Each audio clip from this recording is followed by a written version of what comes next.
Donc, il existe un principe biblique très important, c'est celui de la transmission. Et vous savez, parfois, la manière de vivre peut-être notre église ou notre ministère, et c'est le cas de pas mal de ministères que je connais qui pourtant sont loin, elle est assez égoïste et a tendance à raisonner, à tout ramener à soi. Ah, si quelque chose doit être fait, c'est à travers mon ministère. Si le réveil doit arriver, c'est fou le nombre de gens qui ont reçu que le réveil va arriver à travers eux. Et le nombre d'églises, vous savez, il faut que ça passe par nous. Mais l'idée, c'est pas nous. C'est qu'est-ce qu'on peut faire pour bénir les autres, amen, pour que Dieu les utilise, leur fasse comprendre quel est leur appel, parce que la Bible nous dit que dans Éphésiens 4, que Dieu a placé des ministères pour l'édification du corps, amen.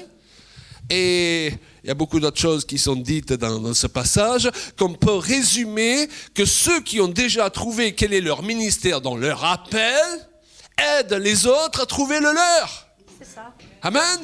C'est-à-dire, vous n'êtes pas là ce matin pour nous servir d'auditoire à réchauffer des chaises.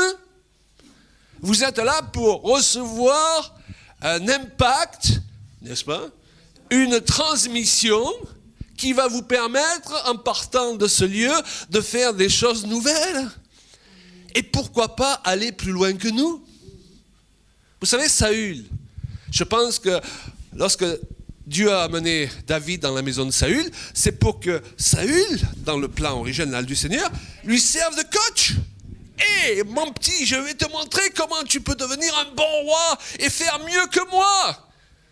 Mais qu'est-ce qu'il a fait? Lui, il a choisi d'être jaloux.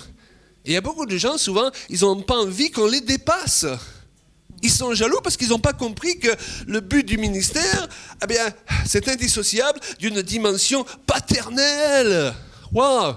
Et Dieu, il nous montre l'exemple. C'est pas un frustré, le Seigneur.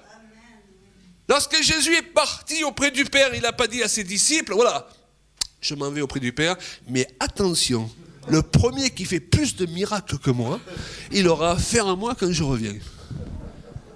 Il a dit exactement le contraire. Celui qui croit en moi, allez-y les gars, il fera encore de plus grands miracles. Ah, moi j'étais là que 3 ans et demi, mais vous pouvez avoir des ministères pendant 20 ans, 30 ans. Allez-y les gars! Amen. Et ce matin, vous le dites, allez-y les gars.